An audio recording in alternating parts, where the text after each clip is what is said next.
ஸ்ரீ குருபியோ நமக. அனைவருக்கும் நமஸ்காரம். ஸ்ரீமன் நாராயணியம் எழுதிய மேல்பத்தூர் நாராயண பட்டத்ரி அவர்கள் மன அமைதியை வேண்டி ஸ்ரீ குருவாயூரப்பனை பிரார்த்தித்தார். அவரது கனவில் தோன்றிய ஸ்ரீ குருவாயூரப்பன் முக்தி ஸ்தலமான முக்கோல மேலக்காவில் குடிக்கொண்டிருக்கும் பகவதியை தரிசித்து வழிபடுமாறு சொல்ல பட்டத்ரியும் அவ்வாறே இத்தலம் சென்று வழிபட்டு துர்க்கையின் திருவடிகளை போற்றி வர்ணித்து 70 பாடல் கொண்ட ஸ்ரீபாத சப்ததியை அருளினார். பூரண அமைதியையும் ஞானத்தையும் பெற்று இறுதி நாட்களை அங்கேயே கழித்து ஸ்ரீ துர்காதேவியின் கருணையினால் அவளது திருவடிகளிலேயே முக்தியும் அடைந்ததாக சொல்லப்படுகிறது. இந்த துதியை சொல்வோரது வாழ்வில் ஏற்படும் குழப்பங்கள் தீரும், மன அமைதி கிடைக்கும். நாம ஸ்தோத்திரத்தை பார்க்கலாம். ஸ்ரீ நாராயண பட்டபாத விரச்சித ஸ்ரீபாத சப்ததிகி தியானம்.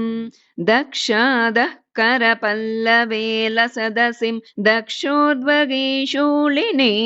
वामोद्वे फलकोज्ज्वलां कटितटन्यस्तान्य हस्ताम्बुजां शूलाग्राहतकासरासुरशिरो निष्ठां प्रकृष्टां सुरैके जुष्टामिष्टफलप्रदां भगवतीं मुक्तिस्थलस्तां भजे. दक्षादः करपल्लवेल सदसिं दक्षोद्वगे शूलिने वामोद्वे फलकोज्ज्वलां कटितटन्यस्तान्यहस्ताम्बुजां शूलाग्राहतकासरासुरशिरो निष्ठां प्रकृष्टां सुरैः जुष्टामिष्टफलप्रदां भगवतीं मुक्तिस्थलस्तां भजे. यत्संवाहनलोभिनः शशिकला चूडस्य हस्ताम्बुज स्पर्शेनापि च लोहितायति मुखुस्त्वत्पादपङ्केरुहं तेनैवोदरकासरासुरशिरशृङ्गाग्रसञ्चूर्णन प्राचण्ड्यं तदनुष्ठितं किल कथं मुक्तिस्थलस्ते शिवे. त्वत्पादं निजमस्तके घटयितुं लोकेऽनुके के जनाः किं किं नारचयन्ति दुश्चरतपश्चर्यासपर्यादिकं मन्येदन्यतमन्तु देवि महिषं वैरस्तयैव त्वया यन्मूर्ध्नि स्वयमेव पातकहरं पादाम्बुजं पातितं. त्वत्पादाम्बुजमर्पितं क्व नु शिवे किन्नु त्रयीमस्तके नित्यं तत्त्वविचारदत्तमनसां चित्ताम्बुजाग्रेषु वा. किं वा त्वत्प्रणयप्रकोपविनमन्मारारिमौलिस्थले किं प्रोत्कण्डितघोरसैरिबमहादैत्येन्द्रमूर्धान्तरे. त्वत्पादाञ्चलरूपकल्पलतिका बालप्रवालद्वयं एतावत् कलयन्ति जातु शिरसा नम्रेण कम्रोज्ज्वलं. तेषामेव हि देवि नन्दनवनक्रीडासुलभ्यं पदं स्वर्वल्ली तरुणप्रवालभरणं सेवानुरूपं फलं. दावल्यं परिलाल्यते पुररिपोरङ्गेण तुङ्गश्रिया किञ्च श्यामलिमापि कोमलतरे भात्येव गात्रे हरेः.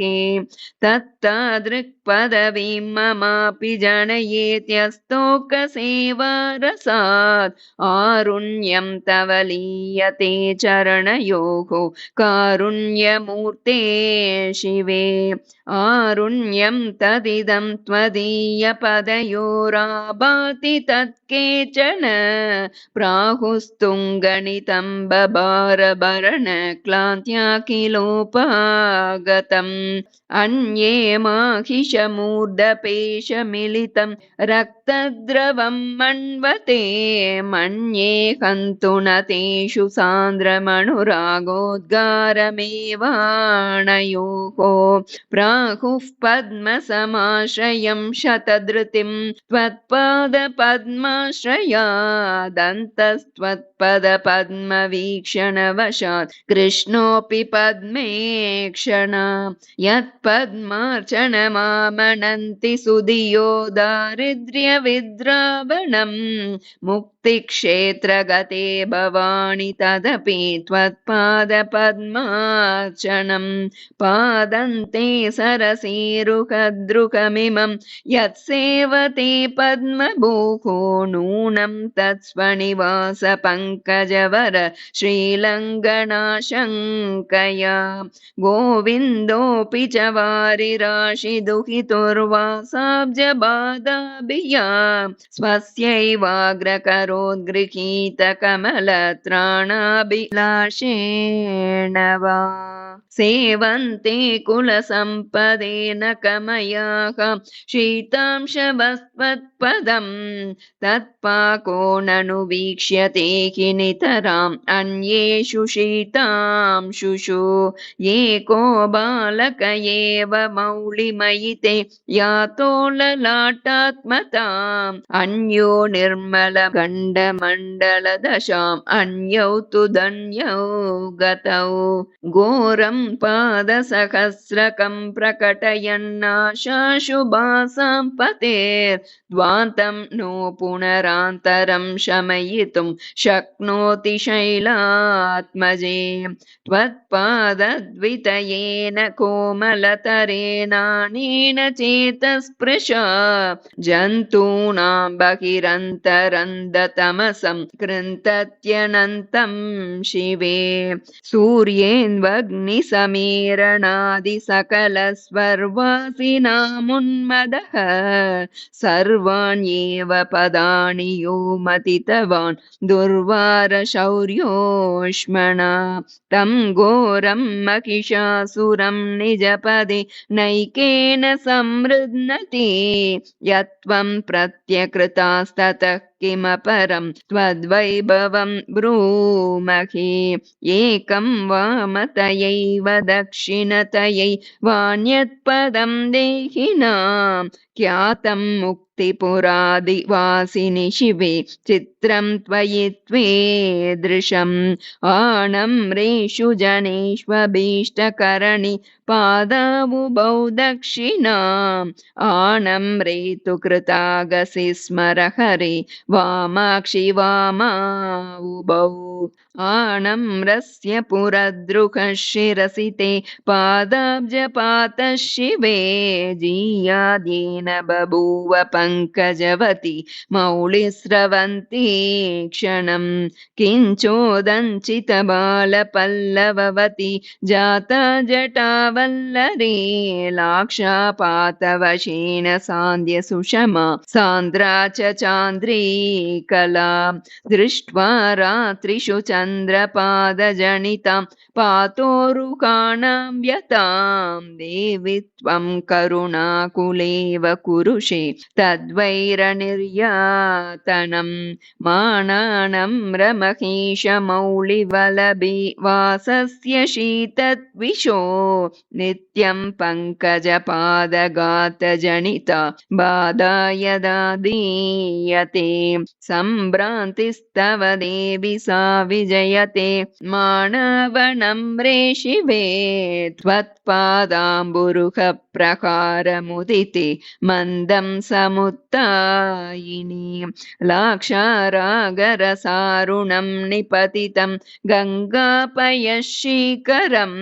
दृष्ट्वा शोणितशङ्कया तरलिता कान्तं यदा लम्बताः सा पादद्वितया गतिर्जयति ते यस्यां गिरीन्द्रात्मजे प्राचीनेन्दुयुतेन केन्दुदशके मौलिस्थली सङ्गते स्वस्यैकादशमूर्तिता समुचितान् एकादशैवोडुपा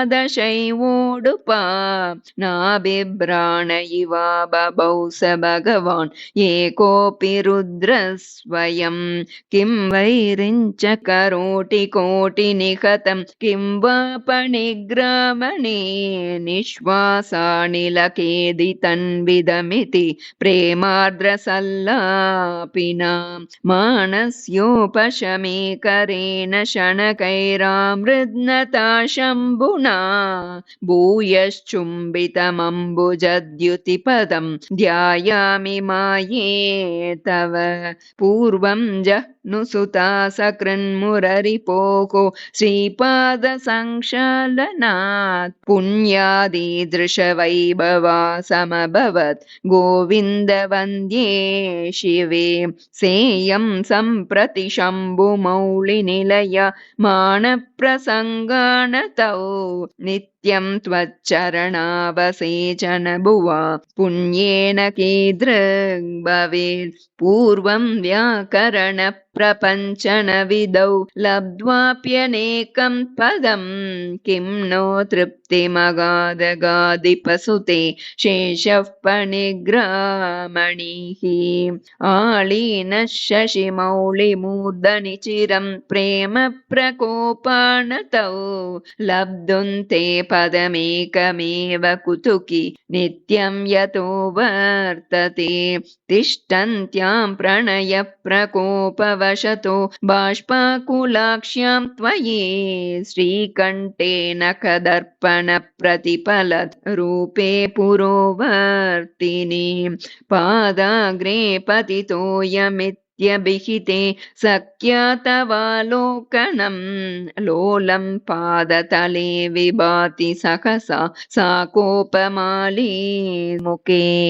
कान्तालोकनलज्जया विनमिते कान्ते मुकाम्बोरुहे यासौ भूतलपातुकानयनयोः शोभा तवा भासते सा तावत् तरुणारुणाम्बुजयुगभ्रान्त्या त्वदङ्घ्रिद्वय प्रान्ते भाति मरन्दपाणकुतुक भ्रान्तेव भृङ्गावली किं ब्रूमः कुटिलात्मकोऽपि कबरि भारस्त्वदीय शिवे केली विश्लति तस्तनोति यदयं त्वत्पादसंस्पर्शनं तद्भूयः सुमनो गणादृतगुणस्त्वन्मौलिसंलाल्यतां दत्ते चित्रमसौ त्वदङ्घ्रिभजना किं केन नो लभ्यते रागद्वेषमुखा हि विभ्रमभरा नश्यन्ति विश्वेश्वरी त्वत्सङ्गादिति मुक्तिदेशनिलये मिथ्याजनैकत्यते उद्यद्वेषमुदारविभ्रमभरं गात्रं ददत्या त्वया रागोऽपि द्रियते दिकं चरणयोः शोणाम्बुजच्छाययोः देवि त्वत्पदसत्परागमनिशं मौलौ समाविव्रतां साधूनामपरागतैव भवतीत्याश्चर्यमास्तामिदं पादस्तेन करप्रभावलसितो जागर्ति सोऽयं पुनः चित्रं नाम करप्रभावलसितो दुष्टासुरं पिष्टवान् द्वत्वेन स्थितयोस्त्वदीयपदयोद्वैतं निरस्य स्फुटं कैवल्यप्रतिपादने कुशलता जातेति कोऽयं क्रमः किं वा युक्तिभिरत्र मुक्तिकरता व्यक्तैव ते पादयोः मुक्ता एव हि विस्फुरन्ति विमलास्तत्सङ्गिनो मीनकाः पादाग्रं तव कामदं सुरलता शाकाग्रमाचक्ष्मके जाता यत्र हिमालपल्लवरुचिस्वैरेव रागोदयैकी उत्सर्पन्नकमण्डली सुषमय पुष्पालिरुत्पादिता सञ्जातालिनि निश्च मञ्जुलतरैर्मञ्जीरशिञ्जारवैः देवीयं तव सन्नतेशमकुटस्वर्लोककल्लोलिनी कल्लोलाहतिभिर्विशेषविमला जीयान्नकश्रेणिका यद्दावल्यमवाप्तुमाप्तकुतुकास्तो ये तपस्यन्त्यमे दीनः पेनकनाशमौक्तिकगणा शङ्काशङ्कामहे माने शम्भुशिरः प्रकारचरितं नैव त्वदिच्छाकृतं जाने देवि पदाब्जयोस्तु पुरजिन् मूर्ना विरोधादिदं ये ते पादनकांशुबद्धकलहाकां शीतांशुमन्दाकिनी भोगीन्द्राखिल शङ्करस्य शिरसा शङ्कां विना रक्षिताः देवि त्वच्चरणोज्ज्वलन्नकगृणी श्रेणीषु लीनो नमन्नाभाति स्फटिकाचलस्फुटतटी शायीव सायन्नटः हंसालीन इव स्वयं कमलभूः क्षीराब्धिशायीव च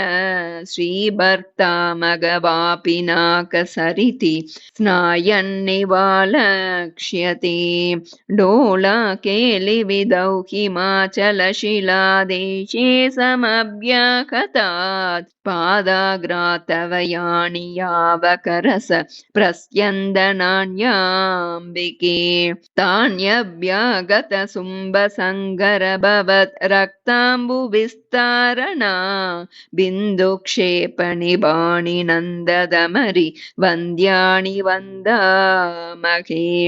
डोलाकेलिषु यं हिमालयं शिलालग्नं वने वासिनो भक्त्या योगिवरास्त्रिपुण्ड्रकलिते लिम्पन्ति पालान्तरे यं सिद्धप्रमदा समेत्य तिलकं कुर्वन्ति नत्वा मुकुः तं दाक्षायणि ते कदानुपदयो ईक्षेयलाक्षारसं देवि त्वं मुरवैरिणः प्रणमणे यत्किञ्चिदाकुञ्चय श्रीपादाम्बुजमन्यतास्य शिरसि त्वत्पादलाक्षाञ्चिते श्रीभूम्योरितरप्रणामकृतमित्यन्योन्यमाशङ्कया रोषव्याकुलयोश्चिरं स भगवान् जायेत पर्याकुलः प्राहुद्वाहविदौ हिमाचलसदस्यश्मादिरोपाययन् न स्प्रक्ष्यामि वियद्दुनीमिति पुनः सत्यं विधातुं च यत् दैत्योत्क्षेपणसाहसे विरचिते संवाहनार्थं च यत् तत्पादग्रहणत्रयं विजयति शर्वेण शर्वाणि ते सुम्बस्ते किल देवि रागकलके पादप्रकारोत्सवं लब्धुं काङ्क्षितवानुपायमिह कल्वज्ञो न विज्ञातवान् यद्यायोत्स्यत घोरमाहिषवपुर्धारी स वैरी ततः प्रागानिष्यत मूर्निकोमलरुचा पादारविन्देन ते आणम्रे गिरिशे पदप्रकरणे दत्ते भवत्यारुषा नाते किं महिषोहामित्यभिहिते देवेन तस्मिन् क्षणे आलिश्वा कलितस्मितासु पुनरप्युद्दाम पुष्यदृश स्तन्मौलौ जयति द्वितीयमपि ते पादाब्जसन्ताडनं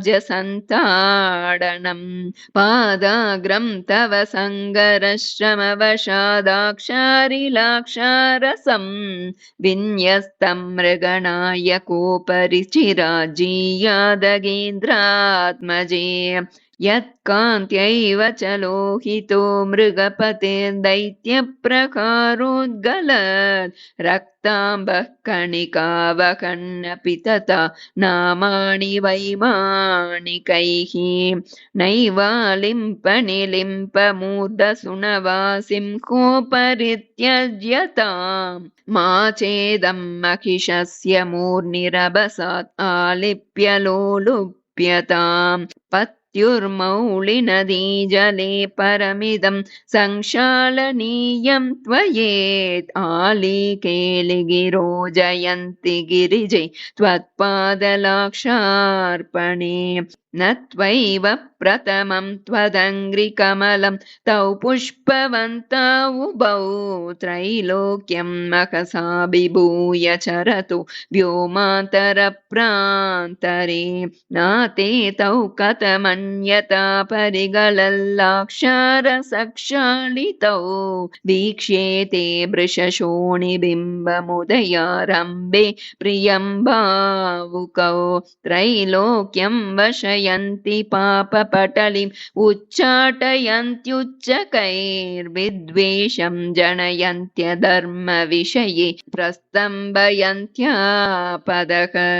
आकर्षन्त्यभिवाञ्छितानि महिषस्वर्वैरिणो मारणाः चित्रं त्वत्पदसिद्धचूर्णनिवहाः षट्कर्मणां साधकाः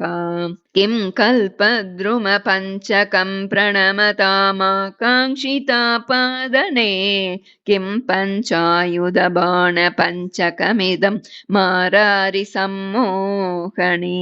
सूक्ष्मं किञ्चन पञ्चभूतवपुषो विश्वस्य किं कारणं त्वत्पादाङ्गुलिपञ्चकात्मकमिदं किं भाति शम्भोः प्रिये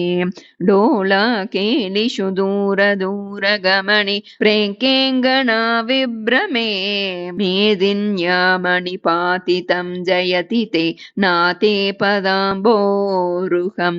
भक्त्या सन्नमतां त्वदाननगलद्गानामृतामूर्च्छया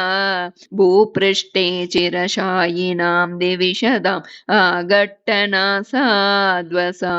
मञ्जीरप्रसरन्मसारसुषमारूपा कलिन्दात्मजा स्वच्छच्छायनकांशु सञ्चयमयि गङ्गा च सङ्गामुका शोणः पादरुचां च यश्च मिलितो येन त्वदग्रे ततो मज्जन्तीव नमन्ति तत्र मुनयस् सर्वेऽपि शर्वाङ्गणे मञ्जीरार्पितशक्रनीलशकलश्रीचञ्चलीकाञ्चितं राजद्रेणुविभूषितं परमहंसालिभिरासेवितं त्वत्पादाग्रसरोजमङ्गुलिदलच्छायाभिराभासुरं विश्वग्रोचिनकांशुजालपयसि स्वच्छे समुच्छोभते मञ्जीरस्वनमञ्जुविष्किररवि तत्सङ्गिनीलोत्पल छायारूपतमूलवेणकमिषा दक्षिणतारागणे सन्ध्यारागनिभस्वकान्तिपटले त्वत्पादमूलात्मक प्रत्यूषोपगमे हि देवि लभते लोकः प्रमोदोदयम् विद्यामुक्तिरमावधूषु नितरां कामातुरामाणवाः तप्ता स्वर्णककान्तिचन्दनरसैरालिप्य गात्रं निजं त्वत्पादाब्जरुचिप्रवालनिचिते भूमितले शेरते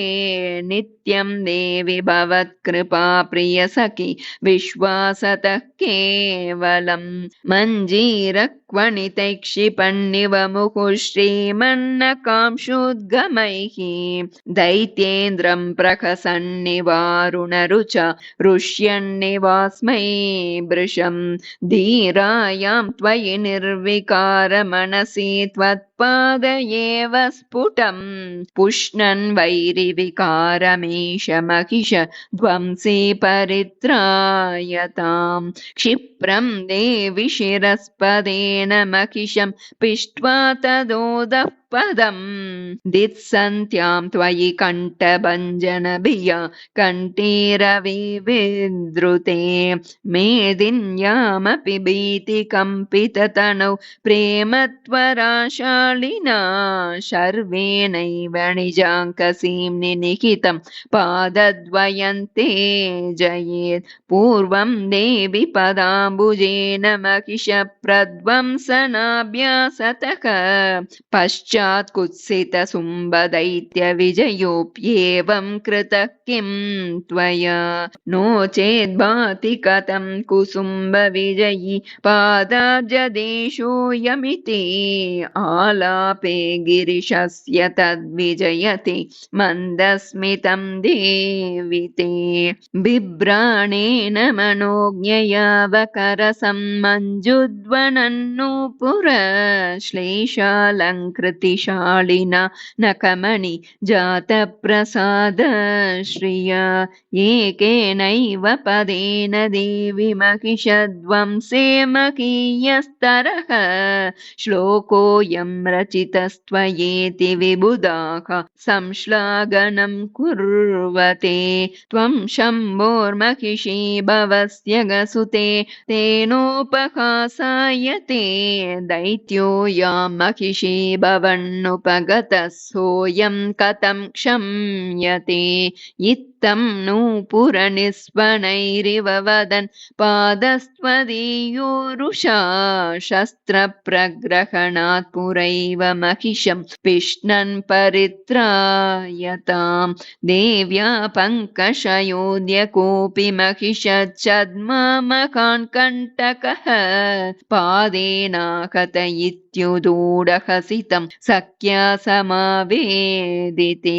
सद्यः कण्टकशालिना करतलेनासाद्य पादाम्बुजं गृह्णन्नार्तिविनोदनाय गिरिषु जीयात् प्रियस्ते शिवे त्वत्पादाङ्गुलिपल्लवैरगसुते देवि स्वयं पञ्चत्वयि पञ्चत्वं गमितो महासुर इति स्वात्मानुरूपं कृतम् एतैरेव नतो जनस्त्रिदशतां नीतो महेशः पुनः लक्षत्वं गमितः प्रसूनधनुषु विस्मापनं तद्वयं भ्रामं मागवनं च वाहनमको मन्दैर्गतैर्निन्दितं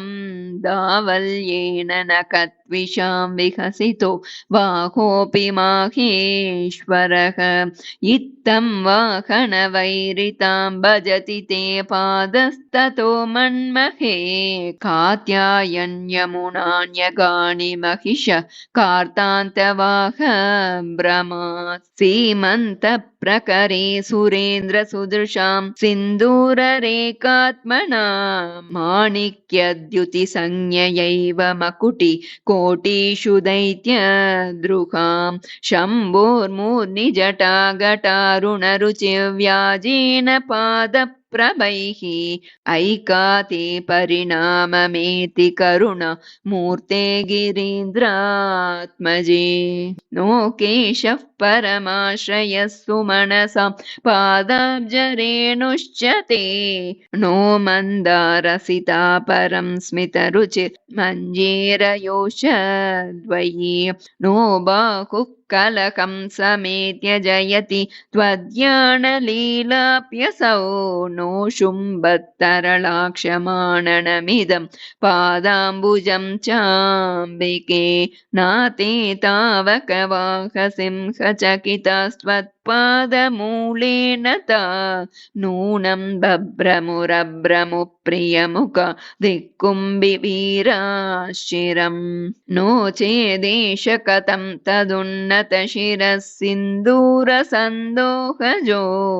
रागस्ते चरणाम्बुजे परिणमन्नद्यापि विद्योतते त्वत्पादोऽयमजाश्रितश्च रुचिरस्पर्शान्वितो योगिनाम् अन्तस्ताकृतिरोष्मभाक् च महिष प्रध्वंसनप्रक्रमे एवं कल्वकिलाक्षरात्मकममुं शैलेन्द्रकन्ये कथं भाषन्ते नतवर्गबन्धुमपवर्गालम्बनं वा जनाः उन्मेलन्नकमण्डली हिमकणः शोणप्रभागैरिकं बिभ्राणः परिशोभमानकटको भूयो वनैकाश्रयः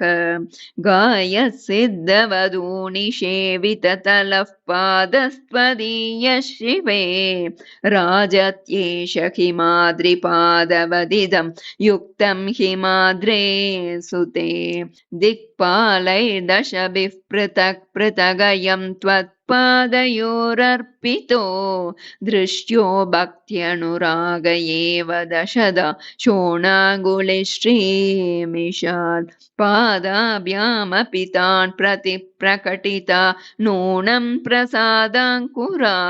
दृश्यन्ते नखकान्तिपङ्क्तिदशक व्याजेन शैलात्मजे मेघानां कुलिशस्य च प्रतिहता धाराक्रमन्तां चिरं नो दृश्येन्मददानवारि विभवु नाकस्य नागस्य च पुत्रोऽयं मम सैनिकाश ददतां नित्यं जयन्तः सुखं त्वत्पादाम्बुजपातिनः सुरपतिरित्तं जयन्त्यर्तनाः आज्यासक्तकरैर्द्विजन्मभिरहं हूयेयनोदानवैः स्वाहारोचितमस्तु पार्श्वमनिशं तादृक् च हव्यं लभै रक्षावाणिति भूतिमानिति च मे शब्दप्रसिद्ध्या शिवे नोपेक्ष्योऽहमिति त्वदङ्घ्रिनमणि जीयासुरग्निर्गिरः त्वद्भक्तागमबुद्धिपूर्वलिखितं स्याचेक्षमेता शिवे कान्तस्ते मयि रोषवान् कुरु पुनस्तस्यार्द्रभावं शनैः देवि त्वं महिषाभिहन्त्रि चकितं त्रायस्वमेवाहनं कालस्येति जयन्ति ते पदनतौ लोलस्य सम्प्रार्थनाः धर्माचारपरोहमित्यवमतो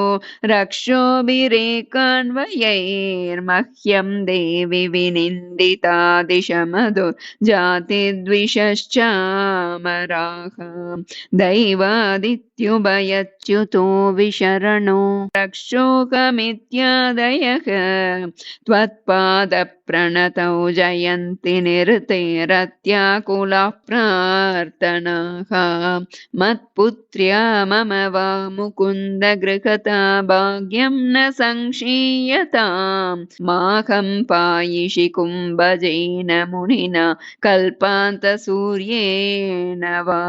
द्वेधा मे सुरवाहिनी दयितता साधु त्वया रक्ष्यतां त्वत्पादाम्बुजपातिनो जलपतेरित्तं जयन्त्यर्तनाः विश्वप्राणमयी त्वमेव मम तु प्राहुर्जगत्प्राणतां सर्वस्यापि सदा गतिर्हि भवति मामेव माहुर्जनाः लज्जापादकमीदृशं जननि न किं कुर्महे पाहि माम् इत्येवं पवनस्य ते पदनतौ वाचो जयन्त्याकुलाः शङ्कोल्लासिगलोज्ज्वले समकरे पद्मेन कुन्दस्मिते पादागाधृतकच्छपे मुखमहापद्मे मुकुन्दाश्रिते इत्यस्मन्निदिगात्रिनीलनयनि चर्चात्मिके पाहि माम् इत्थं पादनति शिवे विजयति सख्युः कुबेरस्य ते सन्नामेषु भवत्पदाम्बुजनकच्चायां जटासङ्गिने गङ्गेत्यालिजना वदन्ति विततं मा भूर्मुदा कोपिनी दृष्टिर्मय्ययिनीयतां परुषमप्येकं वचो दीयताम् ईशानस्य भवानि ते पवनतौ इत्थं जयन्त्यर्तनाः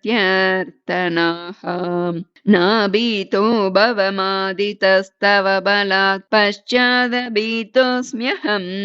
धैर्यक्षेण त्रिमुखीकृतोऽपि चतुरास्योऽहं तवैव स्तवैः त्वं विश्वात्मतयोपजन्यन पुनः स्रष्टारमाख्याहि माम् इत्थं देवि जयन्ति ते पदनतौ वाणीपतेर्वाणयः आशीरस्ति मुखे विडम्बयति मां भूयोऽपि चाशी स्पृहा भोगा सन्ति सहस्रदा पुनरहं भोगान् कथं प्रार्थये शेषोऽहं स्पृहयां यशेषसुखमित्येतच्च कासास्पदम् नाते चिन्तय सर्वमित्यहिपते स्वत्पादपातो जयेत् पार्वत्याः पदमत्र दृश्यमिति वा पादे भवत्वेन वा साधुत्वा तदुपास्तये हि ततया पद्यान्यमूने स्फुटम् सैषा मुक्तिपुरी गिरीन्द्रतनया भक्तेन नारायणेन आबद्धा खलु सप्ततिर्दिशतु वः कल्याणहल्लोकलम् पार्वत्याः पदमत्र दृश्यमिति वा पादे भवत्वेन वा साधुत्वा तदुपास्तये हि ततया पद्यान्यमूने स्फुटम् सैषा मुक्तिपुरी गिरीन्द्रतनया भक्तेन नारायणेन आबद्धा खलु सप्ततिर्दिशतु वः कल्याणहल्लोकलम् कल्याणहल्लोकलम् कल्याणहल्लोकलम् यदक्षरपदभ्रष्टं मात्राहीनं तु यद्भवेत् तत्सर्वं क्षम्यतां देवी नारायणी नमोऽस्तु ते विसर्गबिन्दुमात्राणि पदपादाक्षराणि च न्यूनानि चातिरिक्तानि रक्ष रक्ष महेश्वरी रक्ष रक्ष महेश्वरी श्रीदेवी जगदम्बार्पणमस्तु। शान्ति शान्ति शान्तिः।